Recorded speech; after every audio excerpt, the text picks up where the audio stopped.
It was agreed that each nation would receive the ambassador of the other for as long as the treaty remained in force. It was further agreed that the alien nation and the United States would exchange 16 personnel with the purpose of learning of each other. The alien guests would remain on Earth. The human guests would travel to the alien point of origin for a specified period of time, then return, at which point a reverse exchange would be made. A reenactment of this event was dramatized in the movie Close Encounters of the Third Kind. A tip-off to who works for whom can be determined by the fact that Dr. J. Allen Hynek served as the technical advisor for the film. I noticed that the top-secret report containing the official version of the truth of the alien question, entitled Project Grudge, which I read while in the Navy, was co-authored by Lieutenant Colonel Friend and Dr. J. Allen Hynek, who was cited as a Central Intelligence Agency asset attached to Project Grudge. Dr. Hynek, the one who debunked many legitimate UFO incidents when he functioned as the scientific member of the very public Project Blue Book. Dr. Hynek is the man responsible for the infamous "it was only swamp gas" statement. It was agreed that bases would be constructed underground for the use of the alien nation, and that 2 bases would be constructed for the joint use of the alien nation and the United States government. Exchange of technology would take place in the jointly occupied bases. These alien bases would be constructed under Indian reservations in the Four Corners area of Utah, Colorado, New Mexico, and Arizona, and one would be constructed in an area known as Dreamland. Dreamland was built in the Mojave Desert near or in a place called Yucca. I cannot remember if it was Yucca Valley, Yucca Flat, or Yucca Proving Ground, but Yucca Valley is what I always seem to want to say. More UFO sightings and incidents occur in the Mojave Desert of California than any other place in the world. So many, in fact, that no one even bothers to make reports. Anyone who ventures into the desert to talk to the residents will be astounded by the frequency of activity and with the degree of acceptance demonstrated by those who have come to regard UFOs as normal. According to the documents that I read, all alien areas are under complete control of the Naval Department. All personnel who work in these complexes receive their checks from the Navy through a subcontractor. The checks never make reference to the government or the Navy. Construction of the bases began immediately, but progress was slow. Large amounts of money were made available in 1957. Work continued on the Yellow Book.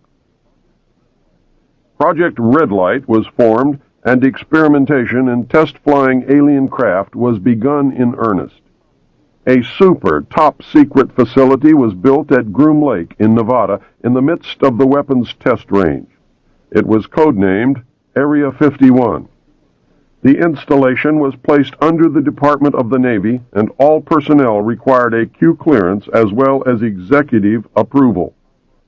This is ironic due to the fact that the President of the United States does not have clearance to visit this site. The alien base and exchange of technology actually took place in an area codenamed Dreamland above ground, and the underground portion was dubbed the Dark Side of the Moon. According to the documentation that I read, at least 600 alien beings actually resided full-time at this site, along with an unknown number of scientists and CIA personnel. Due to the fear of implantation, only certain people were allowed to interface with the alien beings, and those personnel were and are watched and monitored continuously. The Army was tasked to form a super-secret organization to furnish security for the alien task projects. This organization became the National Reconnaissance Organization based at Fort Carson, Colorado.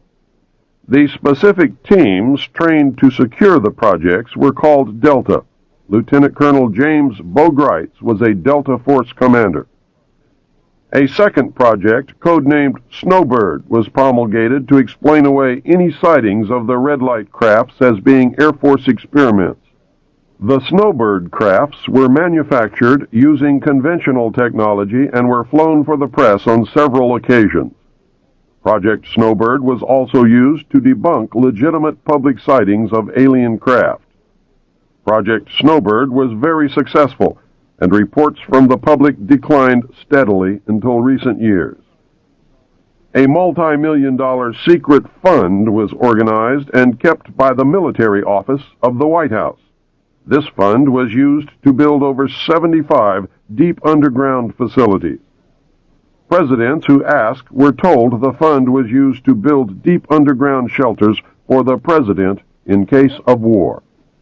Only a few were built for the president.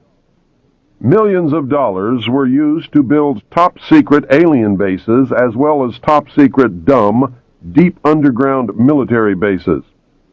President Johnson used this fund to build a movie theater and pave the road on his ranch. He had no idea of its true purpose. The secret White House Underground Construction Fund was set up in 1957 by President Eisenhower. The funding was obtained from Congress under the guise of construction and maintenance of secret sites where the president could be taken in case of military attack, presidential emergency sites. The sites are literally holes in the ground deep enough to withstand a nuclear blast and are outfitted with state-of-the-art communications equipment.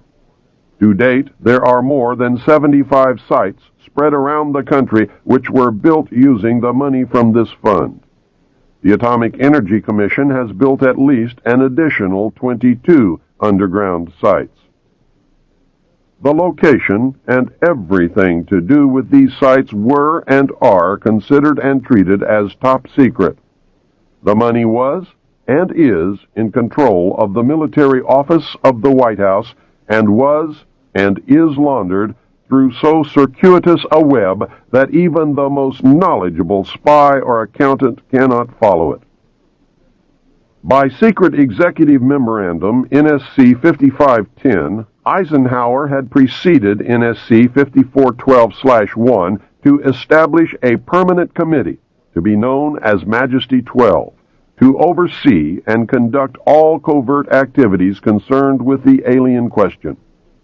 There were 19 members of Majesty 12. The first rule of Majesty 12 was that no order could be given and no action could be taken without a majority vote of 12 in favor, thus Majority 12. Orders issued by Majesty 12 became known as Majority 12 directives.